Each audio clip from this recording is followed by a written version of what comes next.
చూసారు కదా, నా బుట్టట్టుకుని నేను రెడీ అయిపోయాను, ఎందుకంటే మొక్కలు కోయించేసుకుందామని, లేట్ అయిపోతుంది. ఓకే, స్టార్ట్ చేద్దాం.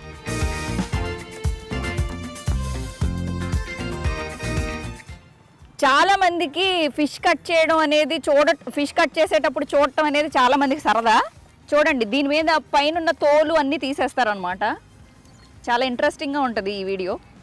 లోపల చేప ముళ్ళులు తోలు అన్నీ తీపిచ్చేస్తున్నారు. ఎందుకో తెలుసా, ముళ్ళు ఉంటే పాపం పెద్ద వయసు వాళ్ళకి తినడం కష్టంగా ఉంటుంది కాబట్టి అందుకని తీపిచ్చేస్తున్నాను అనమాట. కానీ పెద్దగా ముళ్ళు ఉండదు, ఒకటే ముళ్ళు ఉంటుంది. పెరిగే ఓకే ఓకే, కొంచెం పెరుస్తుందా? రొంబ కుట్టిగా వేండా, ఇల్ల ఇంకొంచెం పెరుసు.